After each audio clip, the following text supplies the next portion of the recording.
unlike other presentations that we typically share, which are pretty much, a narrative, that what I'd like to do tonight is I'd like to make it a conversation. That is to say, we've read the book March, and I thank you for getting back to me, because there's March, and then there's The March, yes. Right, which is an altogether different book. So, what I'd like to do, as I said a moment ago, that I'd like to make this a conversation, because we've all, read the book and shared, the ideas of Brooks. And what I'd like to do is to talk about its, and with you folks, it's as you found it to be historically authentic. And one thing that I need to say right up front is that Bronson Alcott never served in the Civil War. I mean, he was born in 1799, so that would have made him 60-something, and clearly that ain't going to happen. However, in the interest of historical fiction, we can make anything happen. I mean, in the interest of historical fiction, that the whale doesn't win. In other words, Moby Dick is able to take care of business and so forth. So what I'd like to do is, as I was thinking about this afternoon, is that there are a number, I think, of major areas that we can look at, and I'd like to be able to plumb your memory here. As that our author, who's writing good historical fiction, she talks about, as I'm looking at it here, listening to myself, she's talking about slavery, and she's talking about slavery.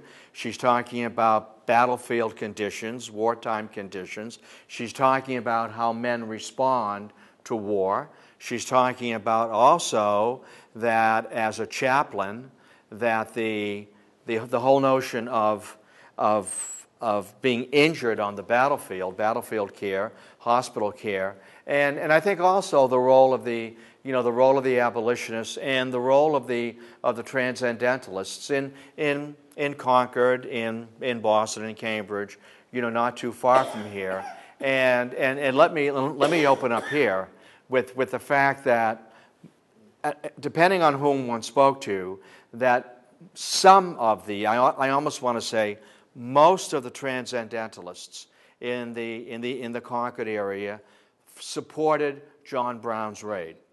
And they supported John Brown's raid, and she's got it right here. They supported John Brown's raid because transcendentalism, and it's a tricky thing to pin down, was about individual action. That the individual is responsible for his or her action, and to escape, the dogma of the church, and to escape the dogma of just the common bourgeois sentimentality, and that John Brown made a very hubristic individual decision to go into the South, to go into West Virginia at the time, and try to incite a slave rebellion. All that's true, and he failed.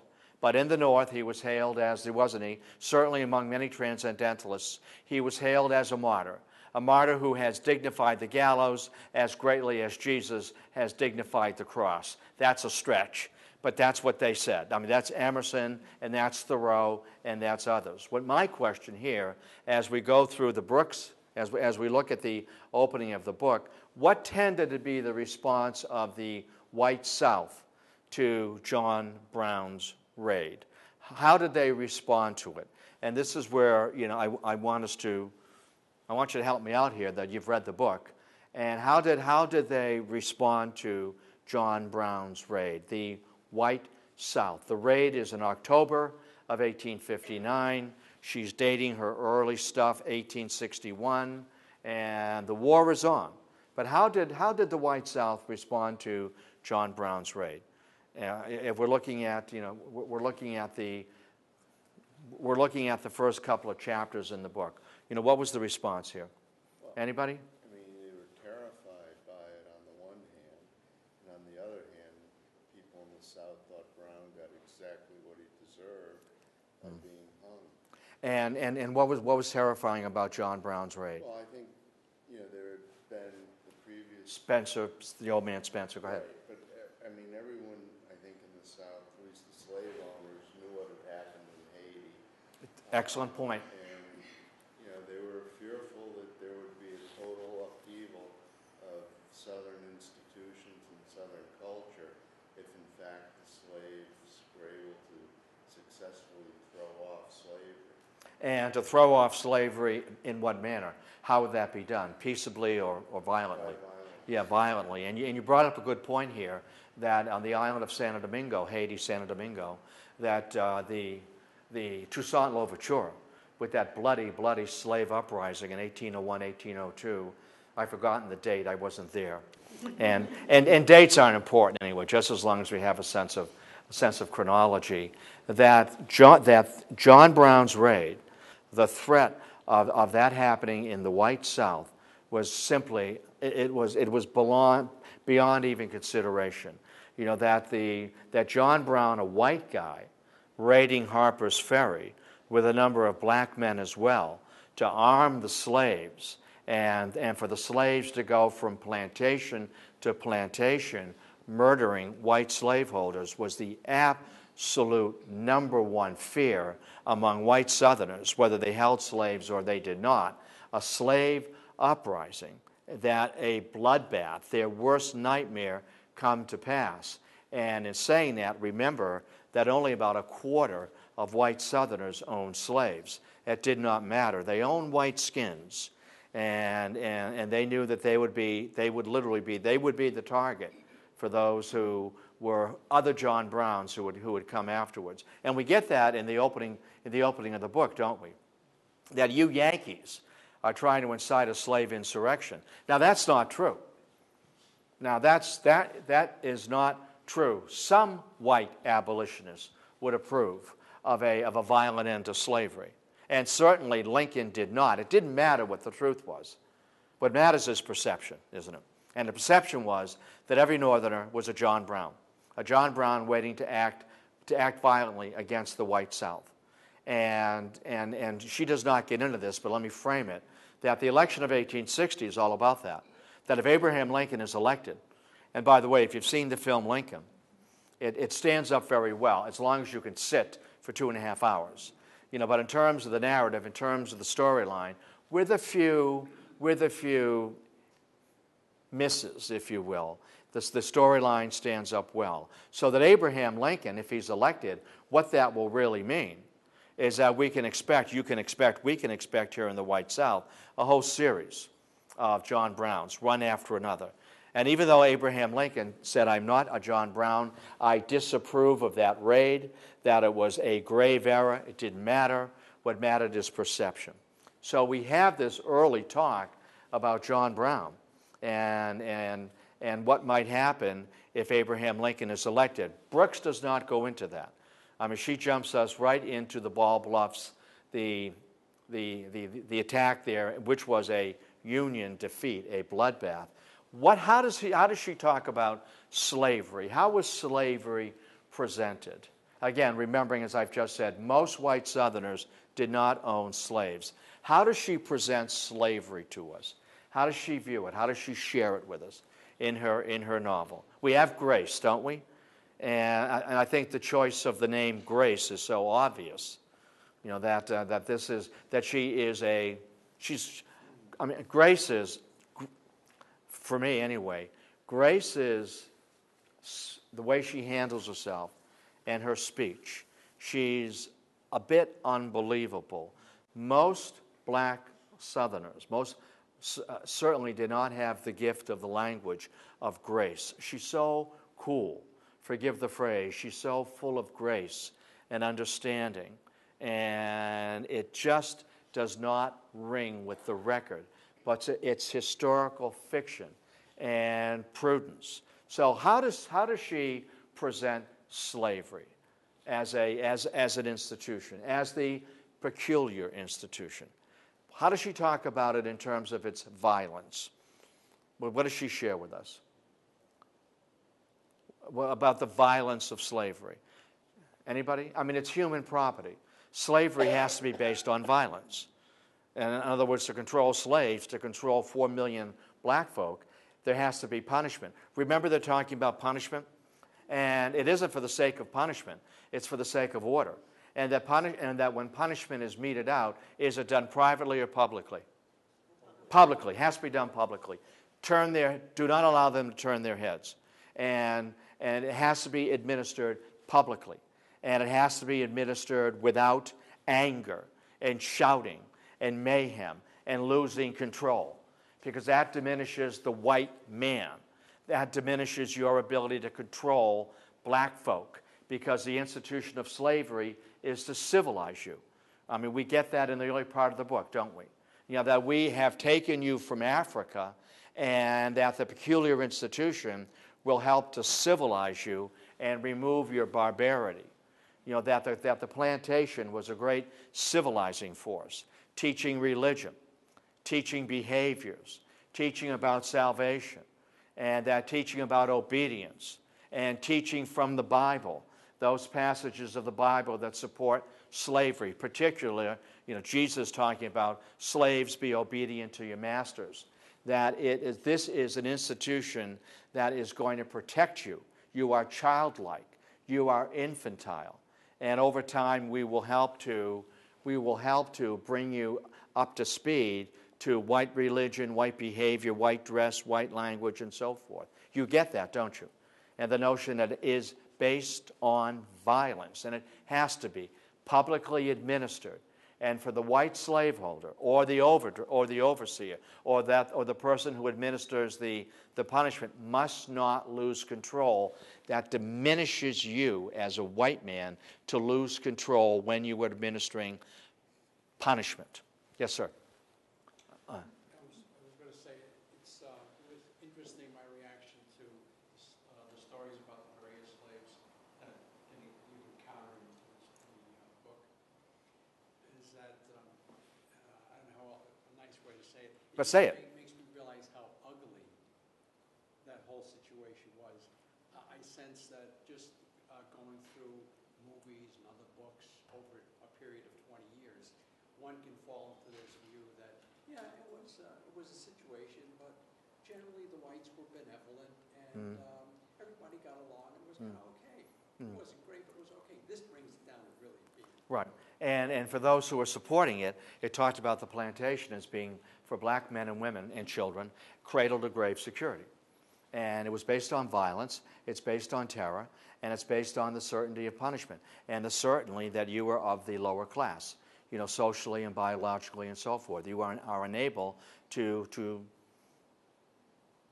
maintain yourself, to take care of yourself. And you see that, don't you? And what is it, why do we not want, why was it that there were laws passed, and there were many laws passed, the black codes, after Nat Turner, after certainly Nat Turner's rebellion, and then comes John Brown trying to finish the work of Nat Turner, which wasn't even started.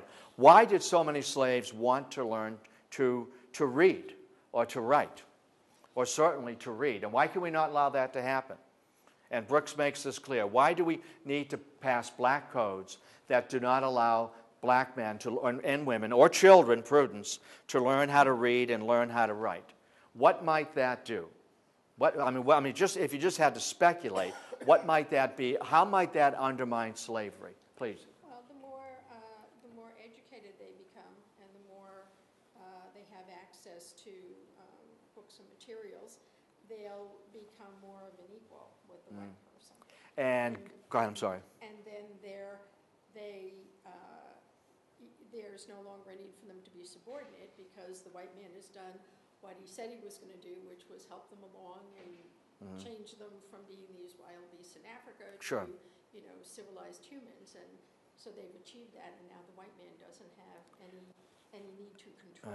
To read, and we all remember this, reading is liberation, isn't it? When you can read, you have liberated yourself from many, many things, and superstitions and ignorance, and that there's only one point of view, the point of view shared with you by your white overseer or your white master. I know we all remember learning to read, don't we? I mean, I do. I can still remember learning to read. And I can remember, even more importantly, or as importantly, learning to write. And I was reminded of that when Prudence is trying to trace in the ashes letters. And I remember that in the first grade, but just to make a point, and there around the room were the letters of the alphabet, uppercase and lowercase, and learning how to transcribe and transcribing those and making words from letters, and the pride I felt in that, and the empowerment I felt in that.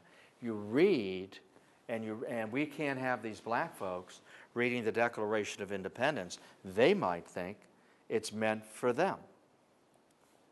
And if they think it's meant for them and they learn how to write and they begin to communicate, well, that obviously is going to lead to other issues. If you begin to think you're equal, you begin to think you're equal as opposed to being exploited, as opposed to being less than equal. And one more thought before I lose it, that the point of communication, and this is, if I don't believe this is mentioned in the book, that the drums were not allowed in the slave quarters for fear that you would communicate through drums, you see. And, of course, that's such an African tradition, isn't it? So one communicates in other ways, through songs, and you communicate through quilts, and you communicate through oral tradition. Yes, ma'am? Well, Yeah, bring things up. I mean, pick my brains. Let's pick apart this book. it strikes me that, some of the Southerners almost seem to be in denial about it, where he said that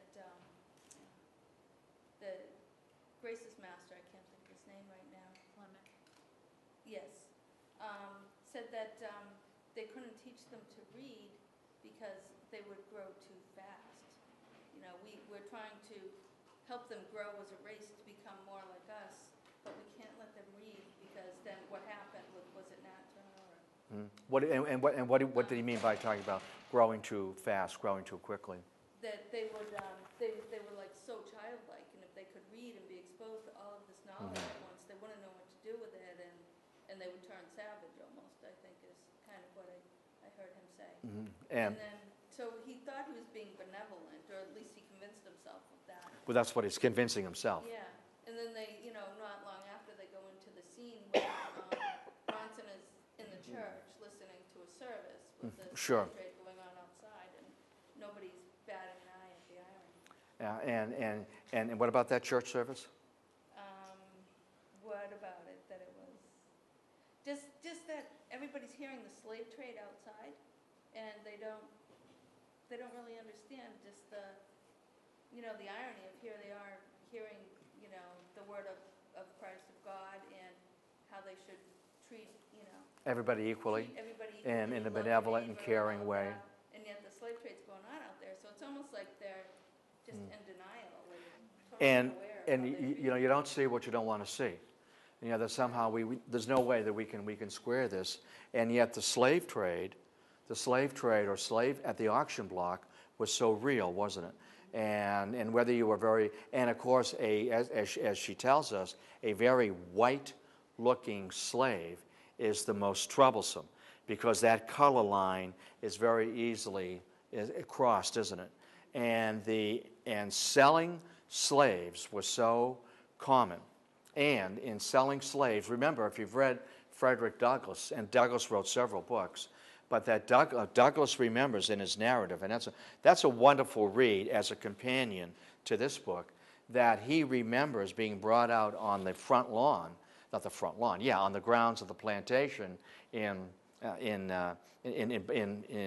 Maryland, and the master has died, and he's put up for sale, and there are horses and cows and wagons and tools and so forth, and that's what he is, a piece of property.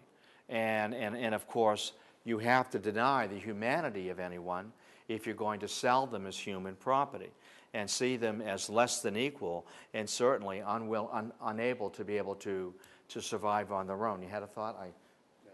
Oh, okay. So this, yes, ma'am. I'm going to walk in here so I can hear everybody.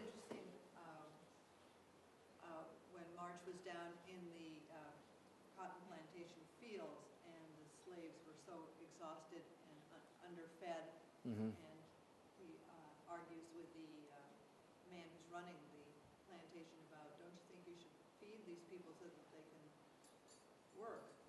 And maybe others of you remember the arguments going back and forth of not wanting to waste the food. Right. And it was basically pork and corn. I mean, that was the basic diet, and high energy. And I don't know whether or not you've ever picked cotton. Anybody here? Anybody pick cotton? I'm not being funny. I picked cotton once. I was down in Virginia, and it was in the area of Jamestown. It was a clinic or something like that, and one of the activities, and this was in June, and one of the activities that you could participate in to get a feel for the South was to pick cotton. And I thought, geez, that would be interesting. Slave days, I'll pick cotton. So I got a bag on, you put a bag on over your shoulder, and you start picking cotton, and my God, it got hot real fast, and your fingers are all pricked as you try to pull that cotton boll out, and you're bleeding. And I mean, I did it for about 45 minutes. I'm done with this, and you're doing this all day, aren't you? And you're being supervised, and you're working in the gang. It was awful, and now I understand. I mean, it's one thing to read about it. But to do it, it was just dreadful. And I had water, I had water available, and I'm still, leaking out of every pore. So I mean, it was a terrible experience. And yet, 3/4, 4/5, 9/10 of all the slaves worked the fields, didn't they? And again, coming back to the fact of the denial of exploiting people, and this is very benevolent, in order to maintain that fiction as well. She doesn't mention this, but there was the way the system was set up is there was a curve that as a youngster you were a quarter hand, which meant you did small tasks like maybe collecting the eggs out of the hen house, and then as one got older you moved from being a quarter hand, and then you were a half hand, and your tasks would change, and then you would be a full hand and mostly work in the field, and then begin to, as you got older, the other end of the curve, being an auntie and an uncle, a half hand, and then a quarter hand. And then this is cradle to grave security. And unlike you industrialists in the North that are waving and shaking your bony long fingers at us, we take care of our people. There are no hard times. We take care of our people. When times are rough, we take care of them. We don't throw them out into the streets like you do in Boston and Lawrence and Lowell. This is cradle to grave security. So the institution of slavery, I think she does a good job in talking about that. And it's just that Grace is too perfect. I mean, you wouldn't find too many Graces, if you will, among the women. But she does a good job in talking about the institution of slavery. And Bronson Alcott, or Mr. March, what a name, Mr. March. That Mr. March, looking at this through the eyes of a Northerner, through the eyes of a Concordian, through the eyes of a chaplain, a man of the faith who knows, as you pointed out, thank you, that slavery doesn't square with the Christian message, or the Judeo-Christian message, if you will. Anything else on that? Yes? It's not exactly that, but you mentioned Grace again. So it occurs to me that in one point in the book, they're talking about a black and white interaction in town, and a black would never talk to a white. No, right? Unless addressed by a white guy. Right, for fear of being misunderstood or just plain old beat on. Okay, and I'm thinking with Grace, they must have either kept her very closeted, or they didn't have a lot of people ever visit them, or something. Because if other white plantation owners had figured out Grace's level of intellect and ability, wouldn't that have reflected badly on her owners? Yes. So I think that's a good point. And your larger point about interaction, there was very little interaction unless it was in a subservient role. And yet we know that white lad who's up for sale, there was a great deal of racial interplay, between white men and black women, because they really had no option. I mean, they're property, you see, and as property, that it's open season on them as women, not only for the master, but also for the older boys, and that's why talk about selling slaves. And I'm just taking a little side trip here with you, that the wives of white slave owners knew their men were going down to the quarters, or that their man or their sons. So now I have the children of an illicit relationship that my husband has had with this woman. And so they must be sold. They have to be sold, and the phrase sold down the river. That's where it comes from. It comes from slave days. We use the term today as well, don't we? But sold down the river, the Ohio, or more importantly, the Mississippi, down to New Orleans, to the New South, where that new land was being broken. And that's when slavery was really at its worst physically and in terms of brutality in Mississippi and in Arkansas and Louisiana, where new ground was being broken. Slavery was more benign, Virginia, Missouri, and certainly in Kentucky.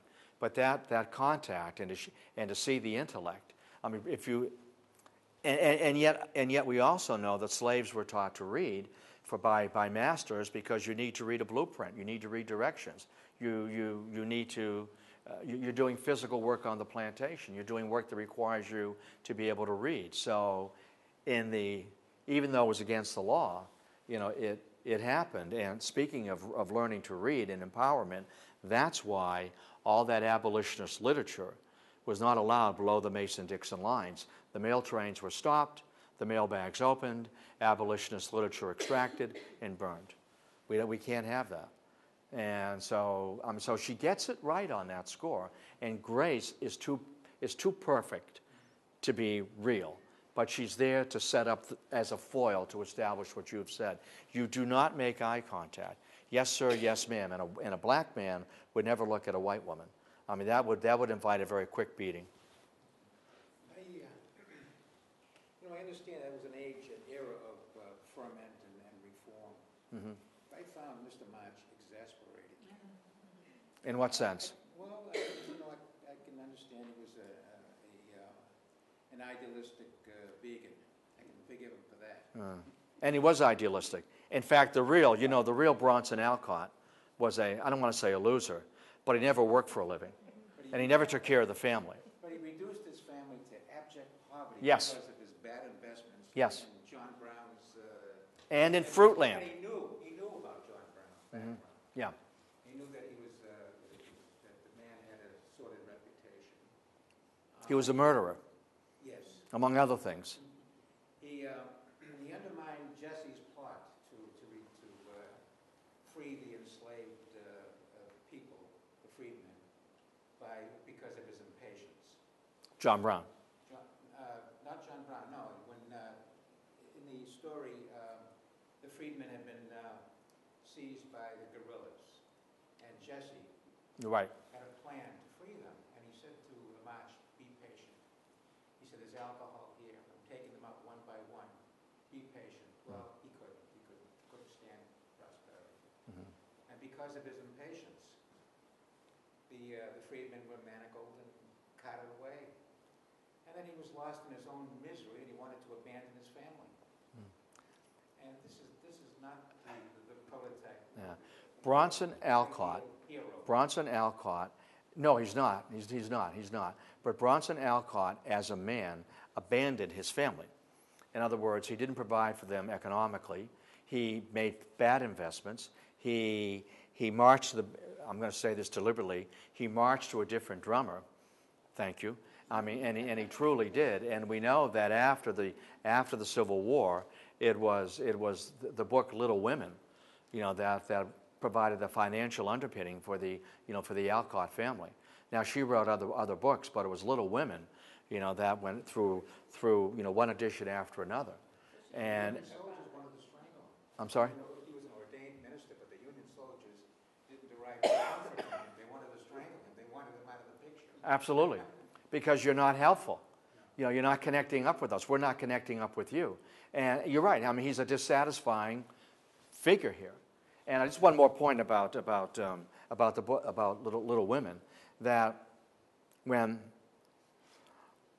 she died. I mean, she died slowly. I mean, when she served as a Civil War nurse and contracted typhus. It was typhus, or it was typhoid. That the treatment back then was to take spoonfuls of calomel, which was laced with mercury, and for the rest of her life, it weakened her. It affected her emotionally. It affected her ability to work, and yet she was the breadwinner for the family because her dad was always missing in action. He's missing in action here, isn't he? Good point. And he's not much of a chaplain.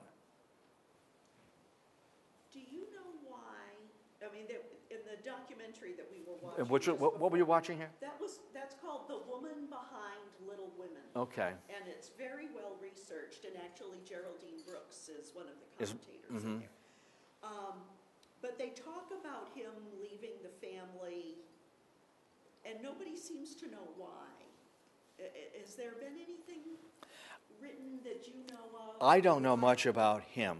I know that Louisa May Alcott was the financial mainstay for the family because her dad simply he simply did not work. He did not have that work ethic and had these children, and it fell on her. And she remained single because without her, the family is not going to have enough to subsist on. And she also wrote Little Men, which nobody ever hears of. And you know what's interesting, and I don't know what your video does, but in Little Women, and maybe this is because her reality wasn't this way, she idealized home life. And maybe she idealized the dad being there and a loving set of parents. And we don't want for much idealizing home life because that wasn't the ideal. So I'm just speculating with you. So I'm trying to write about something I really didn't experience. But I want you to think that this is the ideal home life we had, and this is a model for other people to follow in the post-Civil War era. So I don't know. I'm speculating with you. I have no idea whether or not that goes with that. But I know that he simply did not provide bad investments, and he just wandered about babbling. Very interesting that And he was missing in Little pardon me? Women. It's really interesting then that the father was missing in Little Women. Right. Really interesting. And I'm just wondering if she's trying to compensate for that in some ways in Little Women. Anything else here about this, the peculiar institution? And it's peculiar. It's peculiar not because it's wrong. It's peculiar, as Southerners would say, it's peculiar below the Mason-Dixon line. Not peculiar because it's odd. It's peculiar to us. And you in the North have no understanding of this. How does she depict the South, the white South? I mean, the lushness of the plantations, the way of life, the way the white Southerners dealt with one another, addressed one another. Do you find this to be somewhat romantic, idyllic? I mean, it's an altogether different, pardon me? Yeah, definitely. I mean, it just seems much more relaxed, peaceful, and the North is kind of like our lives are today, a little bit crazy, frenetic.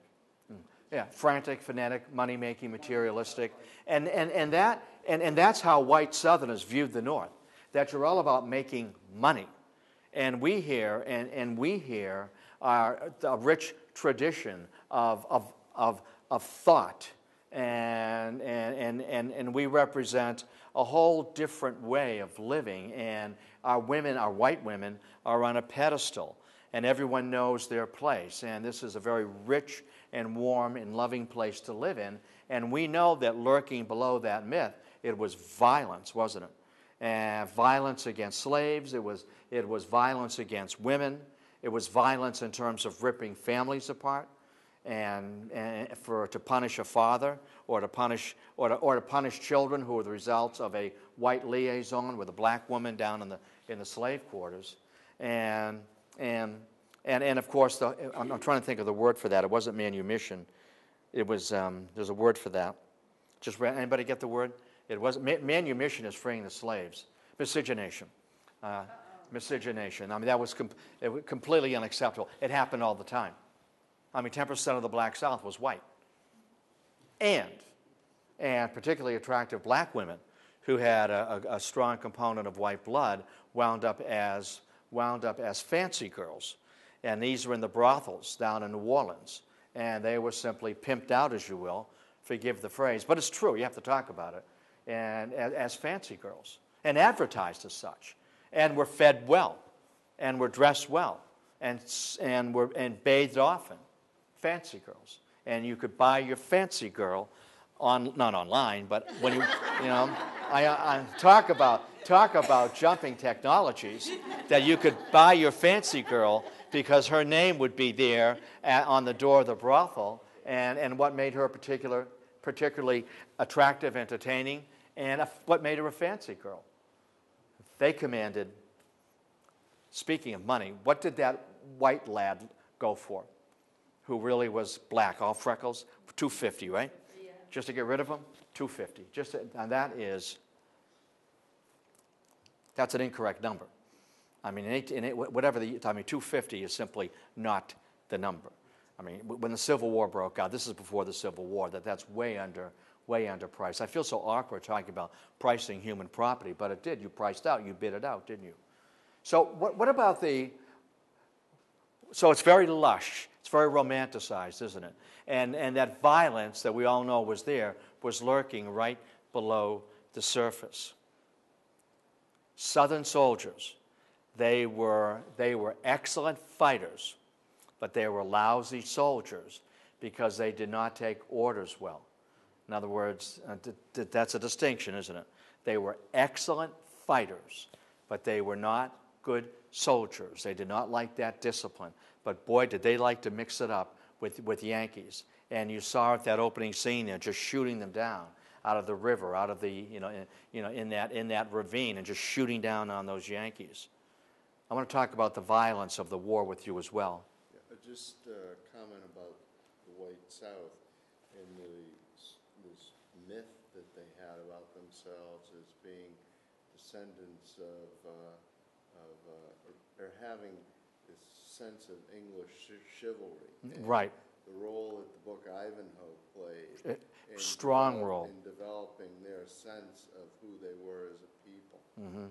The notion of chivalry, the notion of women on a pedestal, the notion that we have a far more higher social order than you in the North. As you said, it's money, it's noise, it's New York City.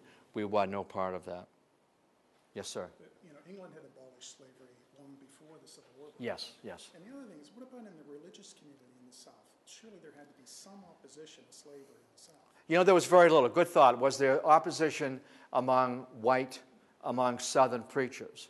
And very little of that. Very little of that. They were part of that social structure. They were significant others. And when they were invited on the plantation to preach, they were invited to preach subservience and obedience. What about academics in the South? And again, I don't have...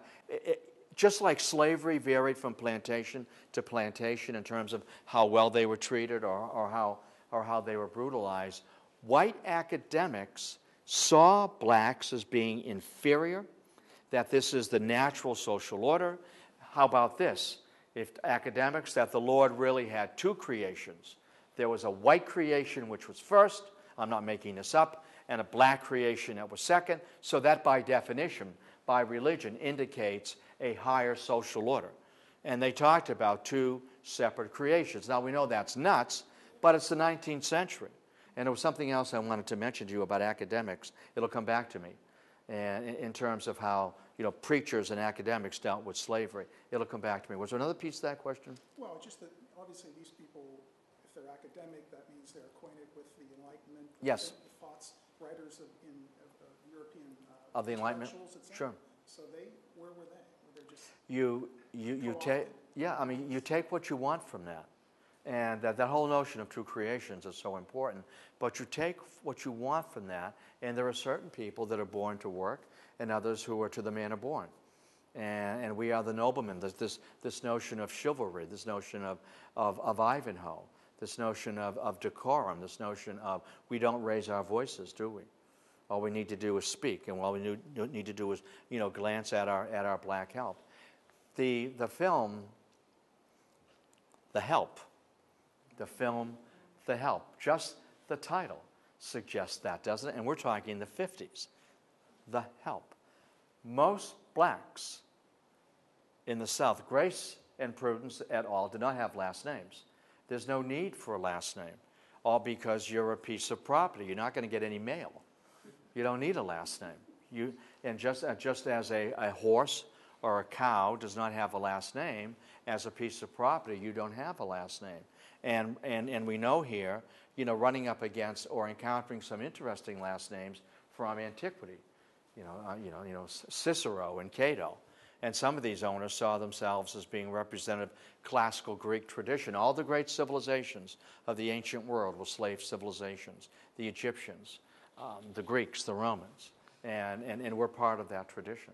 And we are so much superior to you and to the North. And how dare you celebrate John Brown? All right? How dare you, try to slip abolitionist literature in? Can we talk a little bit about the war? How is the war depicted? How is that battlefield hospital depicted? The role of surgeons. There's that scene where the surgeon is scattering the sawdust on the floor because he knows he needs that to soak up the blood and also to maintain his footing. How were surgical instruments kept sharp, kept clean, kept useful? Yeah, you sharpen it on your boot, on your belt. You clean the blade with just a piece of cloth that's lying around. That's been used 10 or 15 times. They had no sense of sepsis, did they? Of infection. And you get a sense of that, don't you? What was the preferred method of treatment for a man with a leg wound, and a hand wound, an arm wound? Amputate, amputate, amputate. It's clear there, isn't it? She's got that right. I mean, it's next, next, next, next. There's no time to save the limb. There's no time to suture it. There are too many injured men streaming in from the battlefield in awful condition. So it's next, next, next. I'll give you a number. A good surgeon, a fast-moving surgeon with the apron on, cleaning the blade on the front of his jacket, sharpening his. They're called sawbones. That's where it comes from. The term sawbones. A good surgeon can get an arm off in 7 seconds and a leg in 12. I'm not making that number up. That was the number. A quick surgeon, 7 and 12. And there may not be time for any chloroform because there's none available. So a good shot of whiskey, hold them down, bite on the belt, and do it quickly. 7 seconds to get the arm off or to get that leg off. I mean, that's just dreadful, isn't it? And that's why, just to expand on this a little bit, after the war between the states, which is a much preferred term than the Civil War, at least below the Mason-Dixon line, the War of Northern Aggression is even more appealing. But, no, it is. The war, if you go below the Mason-Dixon line, if you want your bar bill picked up, or you want everything picked up, it's the War of Northern Aggression. Whenever I have Southerners in the room and I say the War of Northern Aggression, I get a very brisk nod. Thank you. You're a Northerner. I'm from Illinois, you know that. I'm a Northerner, the land of Lincoln, and you know that. You thought I lost my way. White women in the South and Northern women in the North had to come up with a whole new definition of male beauty because so many men came home missing limbs. In 1866, the first year in which the state of Mississippi, back in the Union, with a budget that made any sense, 20% of the budget of the state of Mississippi was for artificial limbs. So, I mean, that gives you a sense of next, next, next, next. I don't want to run out of time. Remind me to tell you the story about the surgeon's room that I visited in Gettysburg, private home. Just when the war started, there was no ambulance service. So if there was nothing. You were wounded on the battlefield, you were responsible for getting yourself off, or your comrades were, or your family would go down there and search for, hopefully, people that might still be alive on the battlefield.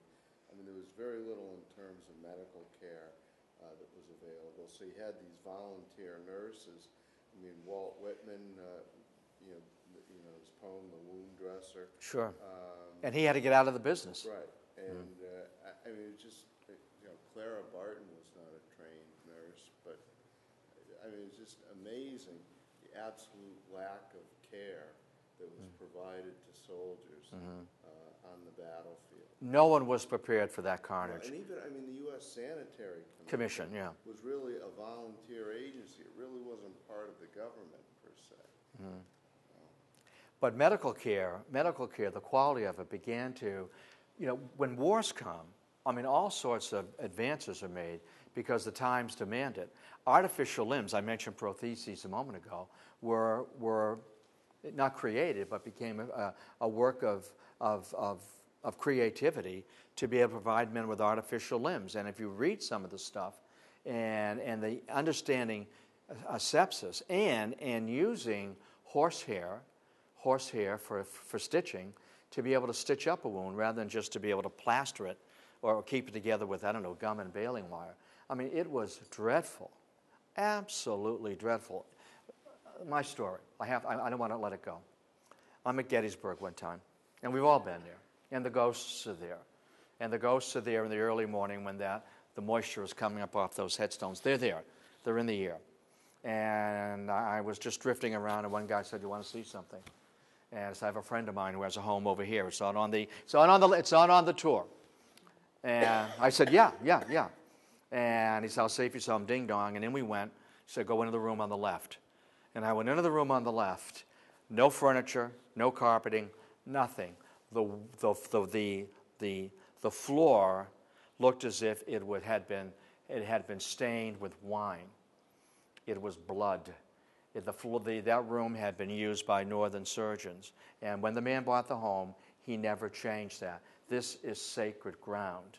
And I looked at that, and you know how you know what you're looking at it, but it takes time to, you're on a delay, and my eyes filled up. I mean, I choked. This big choke came up because I knew what I was looking at. I mean, this was sacred ground. And of course, no one was standing there, but I knew immediately what I was looking at. And I'm thinking, next. What else is in this book about describing the battlefield, the horrors of war? And as you said, no one was prepared for this medical emergency. The quality of medical care hadn't improved much since Galen and the Greeks and Romans. What else caught your attention about the carnage, the brutality, the chaos of the battlefield? It was absolutely chaotic. I was struck when he was talking about them being caught in the river and all the shooting Sure. taking place in the river and all these bodies going down river and getting stuck like trees in the river. And I thought, oh, I just never thought about And it makes you indifferent to it. I mean, you become indifferent to it. And these men suffered. No one knew why. The war did it to them. Post-traumatic stress disorder. Many of these men, Northern and Southern, when they came back, became drug addicts because they had been doped up, more so in the North than in the South, with morphine and laudanum. And one could buy this right over the counter, or cough syrup for that matter. And they became drug addicts. All they needed was their fix. And they were fine because the treatment had been to, once you've removed the limb and you haven't died of the amputation, you take the pain away. You take the pain away, and now I go back home, I still have the pain, phantom pain, which is even worse because it's not even there, but in your head it is, and that's where it matters, and you become a drug addict. And no one knew about ODing. They did in World War II. Because you had to remember that in World War II. You don't remember that, but my dad remembers. You had to tag a guy if you gave him morphine on the battlefield. If you're a medic, if you're a corpsman, and you give a guy a quick shot, you got to tag him. So another corpsman doesn't come by and OD him. Makes sense, doesn't it? And when you're the only guy in your unit that has any medical skill, and my father was a Boy Scout, not I wasn't, so you must have some medical ability, so they taught him two things. They taught him how to load a needle, how to apply it, and make sure you tag the guy. He said, I couldn't wait for a real doctor to show up so I could go back and being a machine gunner. I mean, those are wicked stories, aren't they? Yeah. You don't forget that stuff. And so you don't forget combat. The battlefield. Let's talk about the battlefield. Some memories you have of in how the battlefield is described, the carnage of battle. Close quarters, right? Bayoneting, charging, clubbing. Anything here? I haven't finished the Please. The sheer numbers. The numbers are exhausting. Yeah. The numbers are wrong.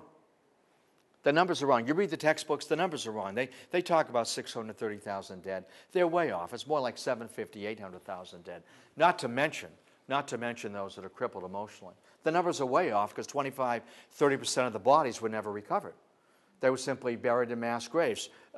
Gettysburg remained a mass grave for years and years and years. It was only Union dead that were planted, if you will, that were interred by state. The numbers are wrong. The numbers are absolutely incorrect. The carnage, yes, sir. Oh, ma'am, I'm sorry. I'm looking at you, and we're going to offer No, I something. don't have anything. Okay. Anything? Yes. I was surprised that they initially thought that the war was only going to last 90 days. Yeah. Right. 90 days. Be over in one battle. 90 days, and Bull Run would be it. They had it wrong, huh? It was 4 years rather than 90 days, and then we have the need for mass armies. You know, at the beginning of the film Lincoln, if you've seen Lincoln, and I thought it was a good film. I'm being John Adams, just cranking on a couple of pieces, and you remember the film opened, and I said, here we go. Here we go. Spielberg has turned into Walt Disney. Here we go. It's going to be the Disneyfication of history. These soldiers are reciting back to Lincoln the Gettysburg Address. Not only did that never happen, I understand poetic license. I take it all the time. I understand poetic license. But somebody who's a fact checker, and I would have picked this up, nobody paid any attention to the Gettysburg Address until 15 or 20, 25 years later. So for these soldiers to be reciting back to the president the Gettysburg Address, I said to the person I was with, I said, you know, love of my life, whatever I said, here we go. If this lasts for half an hour, we're gone. Because there's been such a run-up to this. This is going to be Walt Disney. But after that, it found its voice, it's found its narrative. Yeah, 90 days. And nothing like that at all, and no medical care provided. Yeah. And guys, the red badge of courage speaks to that. That's Chancellorsville. And having a flesh wound, the golden wound, to be able to go home with most body parts still attached to you.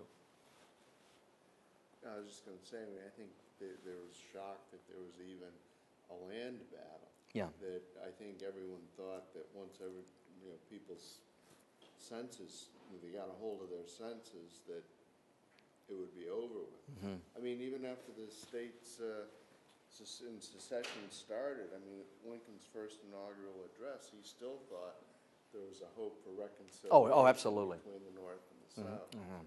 Yeah, you read that first inaugural address, it's full of hope, isn't it? We don't get a sense of that, but it's full of hope. And this war was hopeless. And it resulted in the complete devastation of that idyllic society. Something else in the book that caught your attention? Medical care, whatever, slavery, selling slaves, the idealization of the Southern way of life. I think what bothered me Bothered you? more than anything in the book was the scene where he was on that cotton plantation and they were working all the slaves to the northern guy came down to harvest the crop. Mm-hmm. And that room where that sick old woman was caring for all the babies, all the children, and the conditions that they were being. And they were dreadful. It was dreadful. I mean, these are dreadful conditions, and something that makes no sense at all in some fashion. But we know, don't we, that many black women during the antebellum period before the war were wet nurses, weren't they? Mm-hmm. And so you see the photographs of a black woman holding two children that she has been nursing, and the disconnect there. I mean, it's just there's a huge disconnect there, but it happened. And like a peculiar institution, it had some peculiar aspects to it, and you overlook, don't you? You somehow work it through, and you deny reality, and it's just whenever I see that, I mean, you don't wince. It's like, what a disconnect here, and raising the children, white and black, caring for the children. Why were the white women having the that English tradition that we've seen in Downton Abbey, that they stayed and had breakfast in bed and the children were taken. Very elegant, very elegant. We know, don't we, that if you are, I mean, if you go into the South today and a family is well heeled, it's very elegant, isn't it? Conversation is appropriate, and the women are on pedestals, and that is a very Victorian English tradition. And we here in the white South have replicated the superiority of white Anglo-Saxon Protestantism. You in the North are nothing more than making money and throwing your workers out into the streets when there's a downturn in the economy. It doesn't have to make sense. It doesn't have to make sense and connect up all the dots. You know, it's that reality, isn't it? And everybody has their own sense of, you know, of what works for them. So here is this chaplain going down here who's absolutely worthless, and this book does not have the quality and the narrative staying power that was it the Wonder Years, the Golden, that was about the plague? The Year of Wonder. I mean, that book is far better written and true to the narrative than this book is in certain ways. With the exception, she's got slavery right and the battlefield and the conditions in the, you know, among the surgeons. I mean, working 12, 15 hours. I can't even begin to imagine it. It was a disaster, an absolute medical nightmare. Something else here that maybe caught anything. I thought saw you. Something that caught your attention in the book. All right. It's a historical piece like that. I didn't take the time to try to put together. When they're talking about being in Concord, and they're talking about the Underground Railway. Oh yeah, sure. What I didn't get is if most of the folks in the North were okay with freeing slaves, what were they hiding the slave from in the progress of being on the Underground Railroad? Was it from bounty hunters? Yes. Or from other Northerners? No, from bounty hunters. Bounty hunters coming north, and and if you return the runaway, you're going to get a bounty. So as these runaways, and by the way, a lot of these people kept on running right out of the country. I mean, that's why you've got a black population up in Canada. I mean, that's where that starts. And I mean, there was the Underground Railroad in Boston, and you know, part of the Freedom Trail is if you've on the back side of Beacon Hill, on the very back side of Beacon. Have you been there? On the back side of Beacon Hill, there's little alleyways, little paths that run right by somebody's bathroom and kitchen. I mean, you can walk down there, and you can look in and see what they're having for breakfast, and they can't be blocked off because now they're preserved by they're national treasures. That when the bounty hunters were in Boston, blacks lived on the back side of Beacon Hill, and they worked down on the docks. And when bounty hunters were in the area, the signs would go up, you know, attention, bounty hunters, because it didn't matter if you ran 10 or 15 years ago, you fit the general description, you're going back. Read the story about Andrew Burns. I'll just lay that out there. Read the story about Andrew Burns in Boston. But if you look at these little alleyways, these little pathways, when the bounty hunters were in the area, that you could run from Beacon Hill and be right down on Commercial Ave in about 10 minutes. You can get to Kinsale's, which is a nice little Irish bar. The beer is very cold. And rather than having to navigate all around, you can go right down those little side paths, and they're there. And you ran quickly. And today you run through, and there's a guy having his breakfast or shaving. And if you're a wise guy, you can say something through the window. And there's nothing they can do about it. You can't block it off. Yeah, a lot of that, you know, the Underground Railroad, it was because of that. And They didn't worry about their neighbors. No. I mean, obviously, there's no sense of social equality, but you're not going to be grabbed by your neighbors. You're going to be warned by abolitionists in Boston. They're in the area, they're passing through, and they're looking for runaways and hide.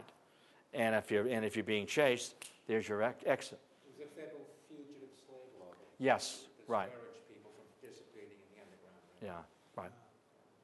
And when that fugitive slave law was passed, that the federal government could come in and deputize civilians and help in the return of runaways, and people wanted no part of that. Particularly, you've been gone 10 or 15 years, and sometimes you had to run right out of the country into the Canadian provinces. I mean, you talked about Frederick Douglass earlier. I think he went to Great Britain, didn't he? Well, initially, Frederick Douglass made his way out of Baltimore, and he stole his way aboard a steamship. And eventually he'll go to Great Britain, but he's really concerned about being, he doesn't know if he can trust any white guys up here. But he comes under the tutelage of William Lloyd Garrison, and Garrison finds out with Frederick Douglass, I've got the real deal here. I got a guy who's articulate, I got a man who can write, and I got a man who can speak to the horrors of slavery. And Frederick Douglass would bring him around and say, speak. Not Frederick Douglass. William Lloyd Garrison would say, speak, Frederick, speak to the audience about the horrors of slavery.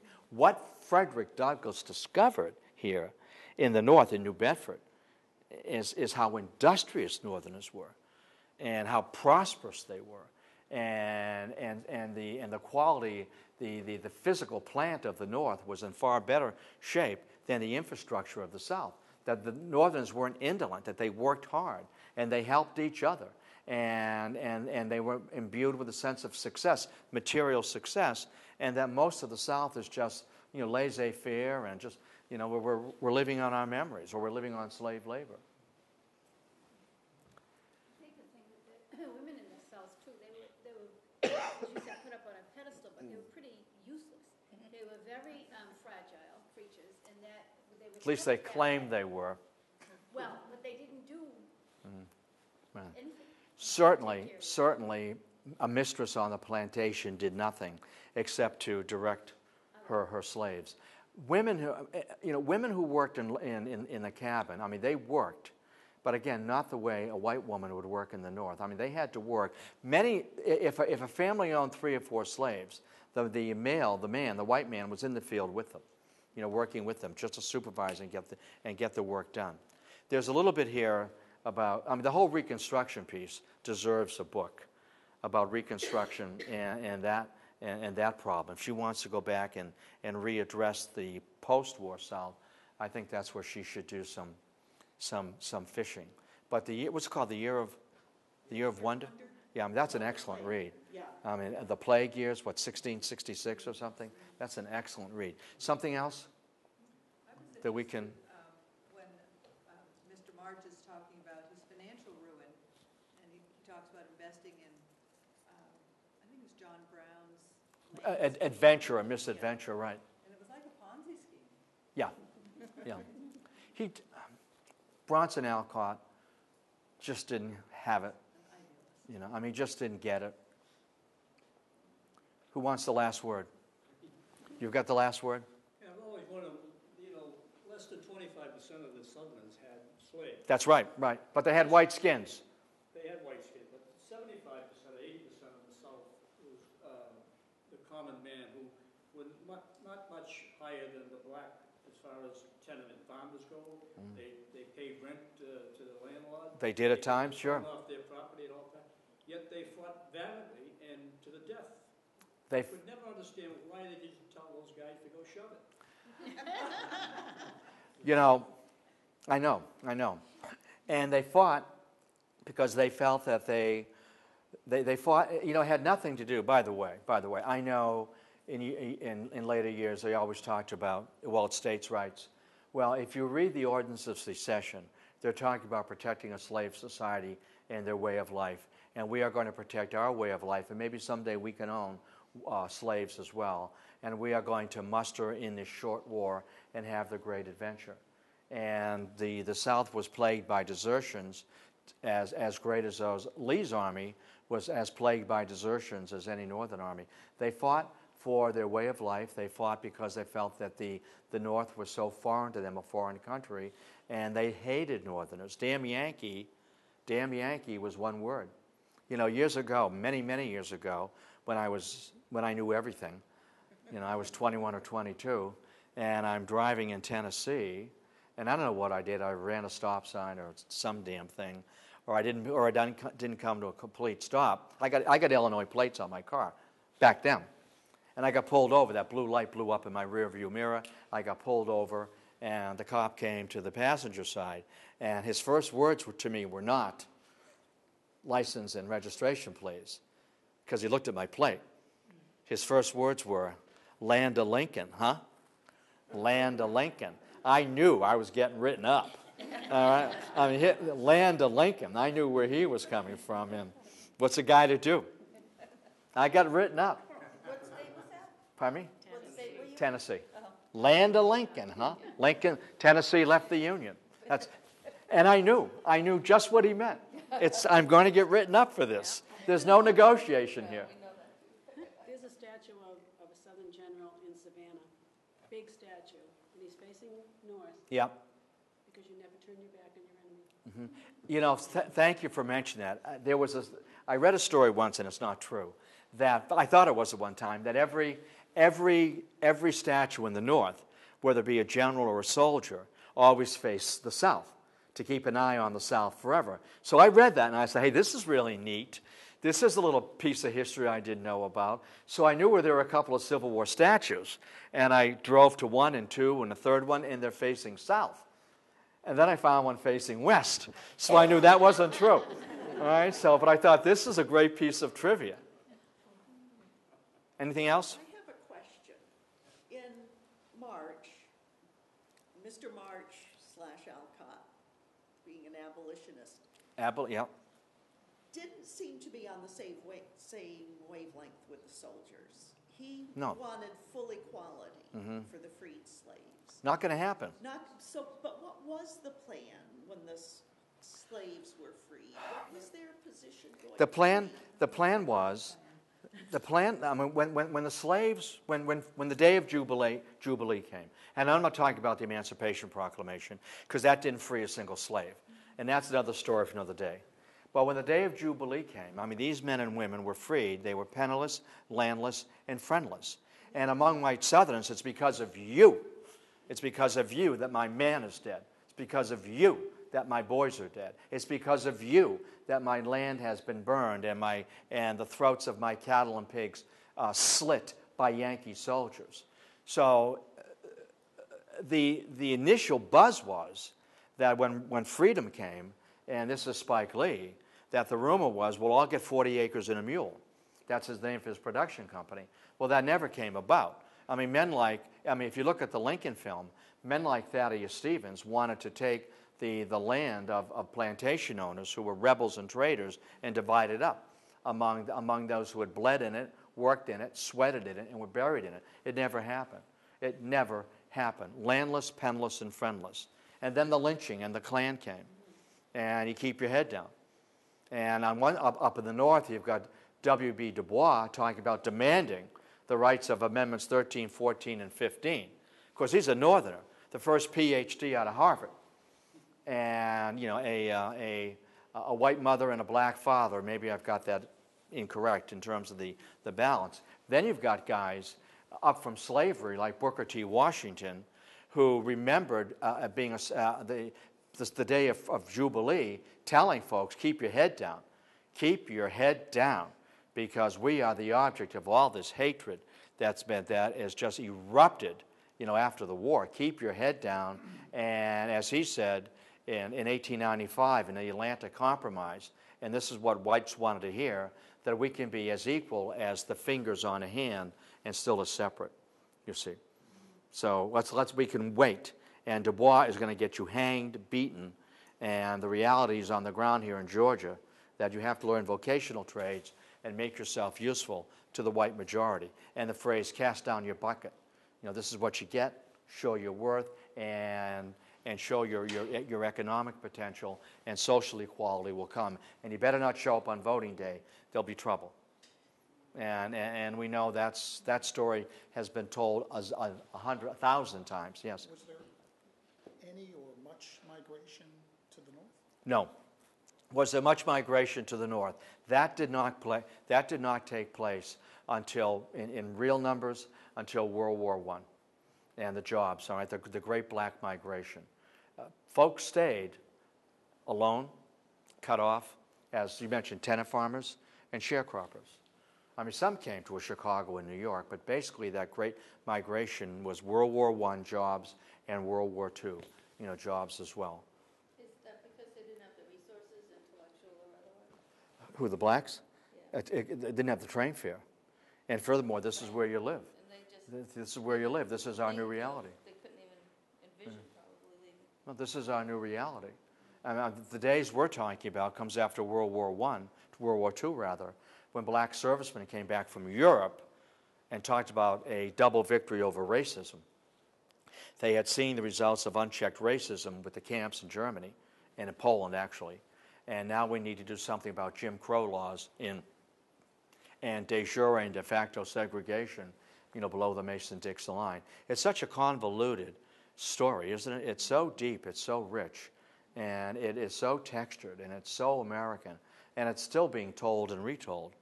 I think, and to editorialize here just for a minute, that I was pleased with the end of the election results in this sense, that it didn't wind up in court.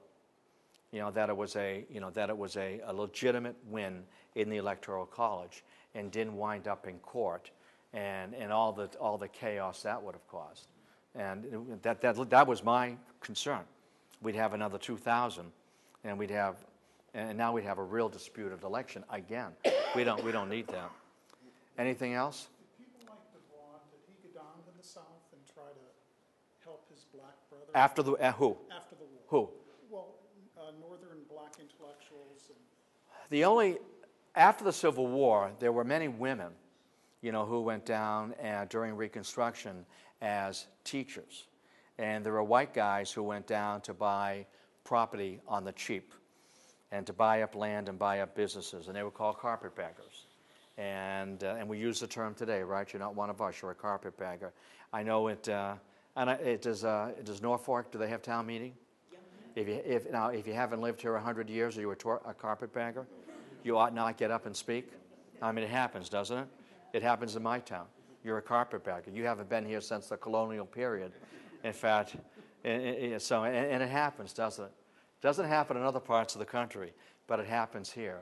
Carpetbagger. If you're a white Southerner in the South who said, look, we got beat, the North has won, the slaves are free, let's deal with this new reality, you were a scalawag.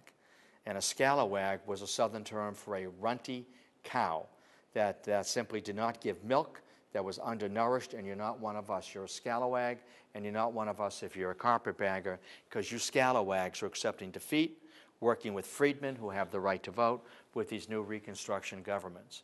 It's so interesting. It's just fascinating, the whole piece. And so many students don't know it. They think they don't know it. They think everybody's doing hip hop or whatever. I don't know. That everybody's cool and everybody's dancing with the stars. They don't get it. Yes. I haven't looked this up, but I think it's probably a fact I should know. The movie Lincoln came out this year. Yes. Because it's the anniversary of what? This is the 150th anniversary of the Civil War. The film Lincoln really dealt with the passage of the 13th Amendment, didn't it? It didn't deal with the whole war. It had a very narrow focus. And the 13th Amendment was an effort to put into the Constitution the executive order of the Emancipation Proclamation 150 years ago this year on January 1, 1863. So Lincoln knew it only had the strength, the Emancipation Proclamation, as an executive order, as a war measure. He wanted it in the Constitution. And that's the bridge, 150 years. And so that's what they're trying to do here. And what they get wrong, and if you were from Connecticut, I would be upset as well. They got the Connecticut vote wrong. I don't know who failed in the fact-checking. Not only did they get the 4 names of the House members in Connecticut wrong, they made them up, but also they got the vote wrong. That 2 were in favor of the 13th Amendment and 2 were opposed. That's not true. Now, I understand poetic license, but at least you can get that right, get the names right, and the way the vote went. The people of Connecticut were more than annoyed, that you completely distorted our record on the 13th Amendment. What was it? That's a huge mistake. What It passed by, their vote was, the 4 men from Connecticut supported the 13th Amendment. They didn't divide. But Spielberg did that to provide some, some drama. And by the way, Mary Lincoln was not in the Congressional Gallery with Elizabeth Keckley checking off the votes. Did not happen. But it's still poetic license. Sally Fields was a great Mary Lincoln. And she had to fight for that role because she was too old, early 60s, and Mary was, mid-40s. But she did I thought she was a great Molly. Lincoln called her Molly. Every once in a while he called her Mother. When a guy calls his wife Mother, something else is going on, all right? There's a whole transference here going on, all right? There's a whole, you know what I'm talking about, right? You all giggled, you all heard it, all right? I mean, I think the other thing the movie kind of missed was the fact that Lincoln was kind of a late arrival to the 13th Amendment. Oh, yeah, This yeah. other plan that the states should actually free the Absolutely. The federal government had no role whatsoever. Absolutely, absolutely. in freeing the slaves. Absolutely. I'm glad you brought that up. He had what he called the Delaware Plan, where the federal government would compensate the states. And he was resistant to the 13th Amendment. It was about the Union. Right, and only after it became apparent that his plan got no traction whatsoever, that's when he went to support the 13th Amendment. To deny the war, to deny the Confederacy from using black labor, either at the front or behind the lines. Remember, it was black men who buried the dead, who tended the wounded, who did the laundry, prepared the food, drove the wagons, took care of the horses. If with that Emancipation Proclamation, and then that 13th Amendment, when you hear the boom of Yankee artillery, run, girl, run. Run, lad, run. You won't be returned to your masters, which was happening in 61 and 62. So it's so complex. We could do a whole piece just on the Emancipation Proclamation, and Lincoln slowly coming to this as a war measure. Lincoln initially was in favor of recolonization. Never did Lincoln ever support social equality. Political equality, maybe. Social equality, no. The vote to intelligent black men, whatever he meant by that. Probably men who could read and write. But intermarriage, absolutely not. Economic equality, absolutely yes. To own human property was wrong. Immoral, but I can't impose it on other people. I'm the president. I can't impose my morality. So I'm hopeful that Delaware will come to it on their own, and the federal government will compensate you $300 per slave, which was well below market value in 1860. Well below. But again, we're and I don't mean to be offensive here, but just in terms of talking about it in the historical context of 1861, 1862. That's the truth of it. And she gets, you're right, Bronson Alcott is a loser. And that's why I found it distasteful, because he didn't have to be, but he was. He didn't, even as you said, the Union soldiers knew that. Who is this guy? Huh? He's our chaplain? He's like a hippie. Whatever. I mean, he just doesn't fit. And I don't mean to. The book, The March, by, help me out. Who? Yeah, right. I mean, that's an interesting book. And that book has a great deal of staying power as well. And The March, describing the Union Army as this big snake, this Sherman's big snake, moving through the Confederacy and gobbling everything up. Now that's a great metaphor to use to describe what was going on. So Bronson Alcott, thumbs down. Louisa May Alcott, thumbs up. She kept the family together. One quick fact that I didn't know until I watched The Woman Behind Little Women.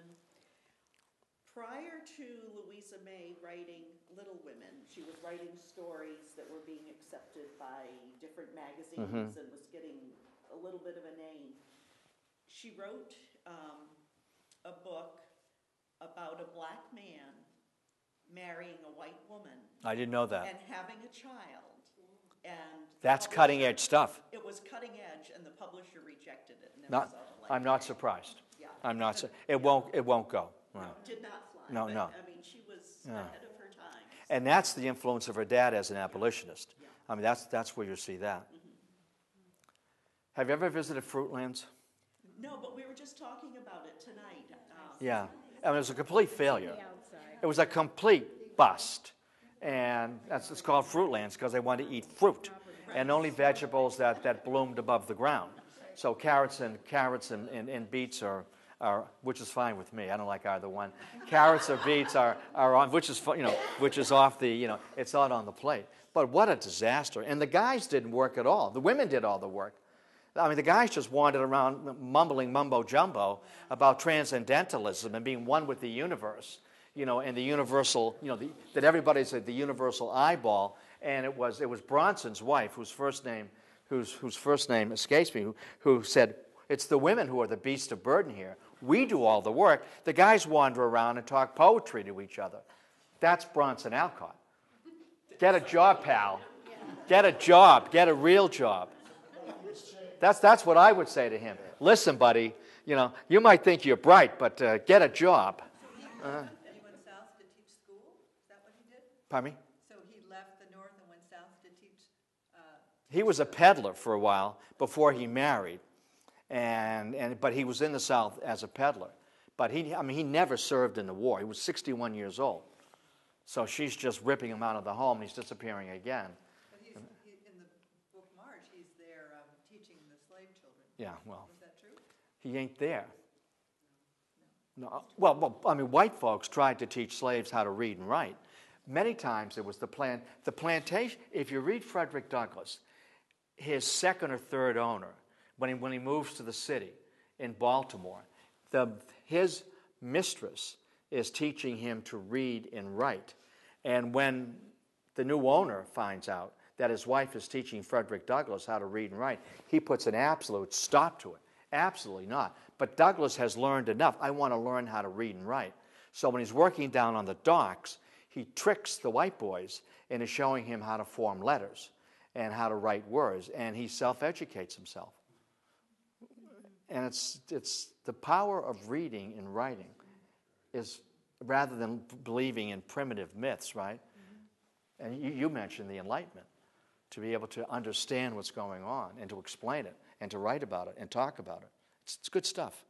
This has been good stuff. I don't want to trip over this chair. This is all that you'll remember. So there's no homework tonight. All right, that's the good news, all right? There's no homework, and class dismissed? Class dismissed. All right. Thank you very much. There you go.